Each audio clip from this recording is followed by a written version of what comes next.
Yeah, it's John Grube, toughman Just got done a workout.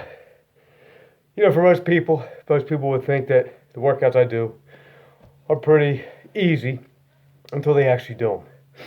And I know this because, remember, I used to go to the gym also.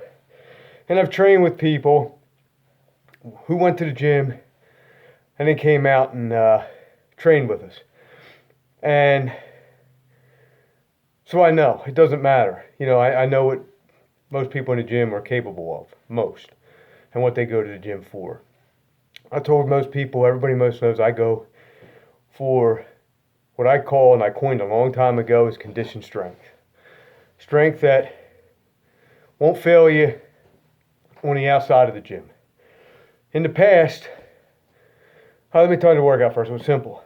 15-inch bench, 300 step-ups. I was going to do 300 without any weight today, give the body a little bit of rest, the knees.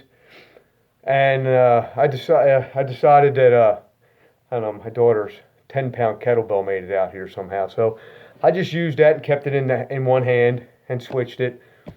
I did 150 on one leg, and then 150 on the other, switching the kettlebell just one time. One time the 150 on one side and 150 with the 10-pound kettlebell on the other.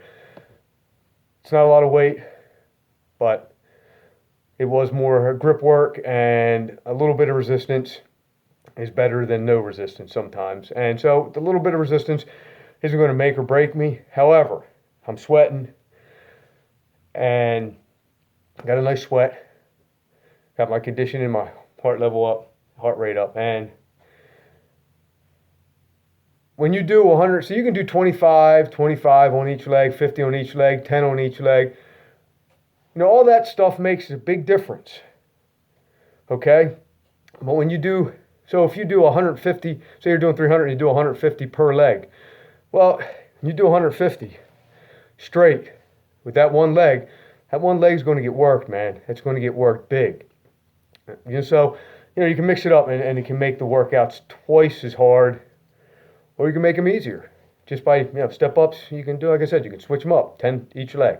Continue alternating like that, or 25. Today I did 150 each leg, and with the 10-pound kettlebell. But conditioned strength came to me a long time ago when I was really big and strong. I weighed about 220 pounds. I had 18 and a half inch arms, 21-inch neck. I was strong as shit. Could push press off a rack, 285 pounds.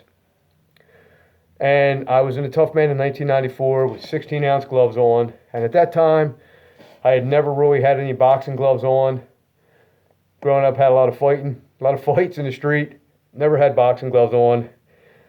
My whole mission in the day was to get as big and strong as I could, not realizing that 3 one-minute rounds were going to change my life or the way I seen fitness. Okay, because I can tell you right now, it's a big fucking difference. So whether I could lift 285 over my head off, you know, push pressure off a rack, I couldn't hold 16-ounce gloves up for 3 one-minute rounds. And I can tell you, I had a medical disqualification. I've said this before. I didn't continue on to the next night because I was not capable. I wasn't capable. After that fight, the 3rd round, I couldn't hold my hands up. They were down to my sides.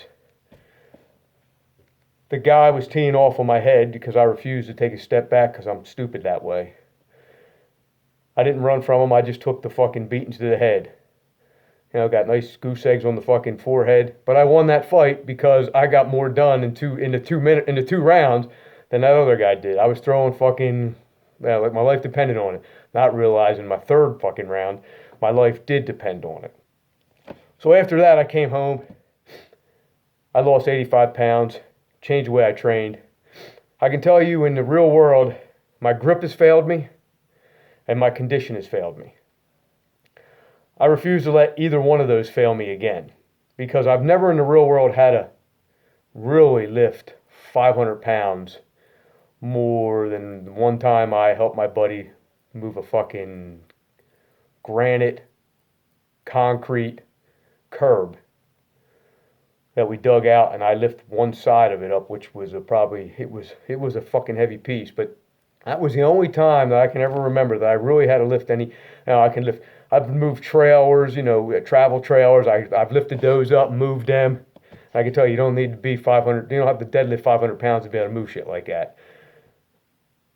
Getting back to what I'm talking about is that this conditioned strength, what I've coined, is because I believe you need that type of strength. That's the type of strength that will keep on going.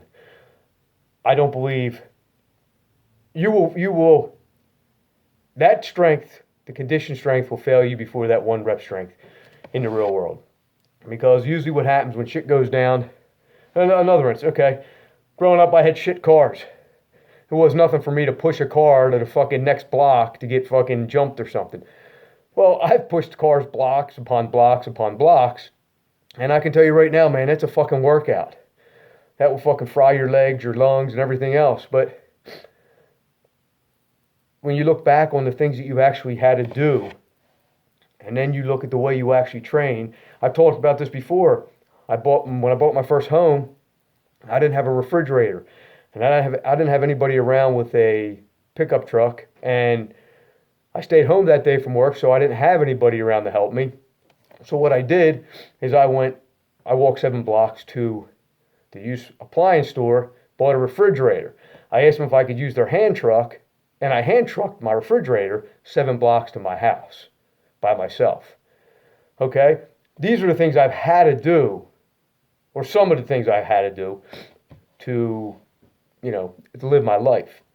Not to mention the blue collar work I do, and I'm constantly bending over and picking things up. Those things affect you daily. But when I lifted heavy, I was constantly sore. I was constantly feeling weak. Even though I could go in the gym and summon myself to lift heavy weights, a lot of times in my outside world, I was weak as shit. I mean, whether I was injured or just slow moving, I was like an old fucking man before I was an old man. Broke up, hobbled around like a fucking, an old wildebeest waiting to be preyed upon in the fucking jungle. So, like I said, these little workouts I do, you can try them. Don't care if you do or not. Like I said, I'm going to continue on. They work for me.